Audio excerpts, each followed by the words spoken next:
Une leçon inaugurale en guise d'introduction et de mise en bouche de la chaire UNESCO Afrique centrale Access TIC. Nous sommes au campus de l'IAI Cameroun, centre d'excellence technologique Paul Biya en Kolanga, le 4 avril 2024. Et c'est le professeur Jean-Paul Biya qui est aux commandes de cette grande messe, à la fois d'amphithéâtre, mais aussi de pratique dans le domaine des TIC, de l'employabilité des jeunes et de l'entrepreneuriat. En fait, c'est la volonté du président de la République qui a obtenu auprès de l'UNESCO à Paris que soit domiciliée une chaire UNESCO Afrique centrale, Access TIC, technologie de l'information et de la communication, avec pour thème central l'ingénierie éducative, adossée donc sur deux piliers, l'autonomisation des femmes et l'entrepreneuriat des jeunes. En fait, c'est ça l'élément central. Le second point maintenant, c'est qu'en fait, de contenu, le président est conscient de la paupérisation qui est grandissante, de la pauvreté dans nos cités. Malgré le savoir distillé dans les universités de tel endroit estimé qu'à travers la chaire UNESCO, c'est un espace où vont se dérouler des formations à 4 niveaux, des formations au niveau du doctorat, des formations au niveau du master, des formations qualifiantes et des formations certifiantes. Qu'est-ce qu'une formation qualifiante? C'est-à-dire qu'une mère de 2 enfants qui a un BEPC ou un CP et qui peut payer la somme que va lui demander la chaire, qui en fait est une somme symbolique, peut donc à partir de l'économie numérique, apprendre un métier en 6 mois et pouvoir créer des emplois. La pauvreté par les jeunes, qui représentent plus de 60% de la population camerounaise sur près de 28 millions d'habitants. Parce qu'en 2050, nous serons 60 millions. Comment allons-nous vivre en 2050 si nous n'avons pas des prérequis, des éléments de base pour apprendre aux jeunes à créer des emplois et ne plus seulement attendre de la fonction publique camerounaise aujourd'hui, qui elle-même également commence déjà à connaître des essoufflements financiers. Donc en fait, le président invite le jeune, comme le dit la loi, la charte du 28 juillet 2023, que le ministre d'État a répercuté un peu partout, à savoir le statut de l'étudiant entrepreneur. Les universités maintenant sont entrepreneuriales. Elles doivent à l'intérieur maintenant ouvrir des espaces de création d'emplois, de formation à travers les incubations d'entreprises, à travers les start-up, à travers les juniors enterprises. Donc voilà à peu près le message de ce matin. Donc c'est un message pratique.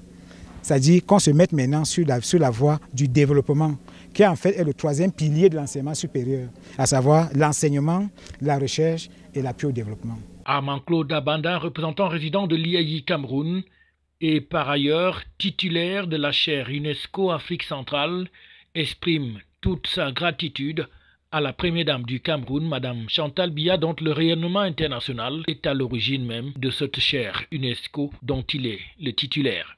Une cérémonie à laquelle prend part le maire de la commune d'Onkolafamba, qui ne peut que saluer ce qui arrive au bénéfice de la jeunesse camerounaise. Quelque temps a axé la formation et l'éducation sur un thème central qui est l'employabilité des jeunes et avec tous ceux qui peuvent accompagner la professionnalisation. Donc j'ai dit, la problématique qui a été posée aujourd'hui, c'est une problématique essentielle. Si vous regardez le nombre d'universités qu'aujourd'hui, elles sont plus de 10. Si vous regardez le nombre d'écoles qui se créent, on ne peut même pas les compter. Je crois qu'il y a, au lieu de pousser la réflexion plus loin, et je crois que nous avons été clairement édifiés aujourd'hui, et c'est là ma grande satisfaction en tant que représentant des populations, sur des pistes de solutions qui se présentent à nous pour toute cette masse de jeunes-là qui aujourd'hui se posent elles-mêmes des questions aussi. Leur intégration dans un milieu social, leur intégration dans la vie publique, je crois que toutes ces choses-là sont des questions qui ont été abordées et pour lesquelles nous avons accordé la plus grande attention.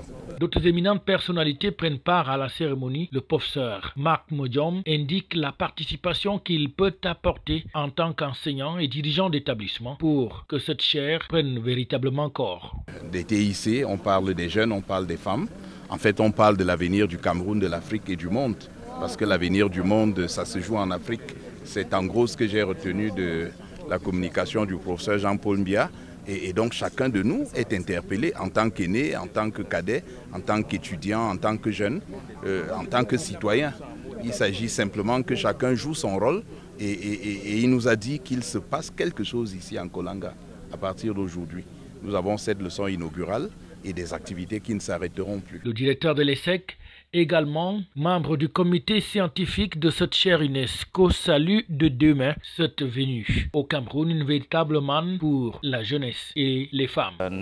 Naturellement, une plus-value, vous permettez d'ajouter une plus-value positif dans l'espace universitaire camerounais, comme l'a si bien souligné le conférencier du jour, le professeur Bia, parce que cela permet à l'université camerounaise de rayonner davantage, à l'enseignement supérieur camerounais de rayonner davantage.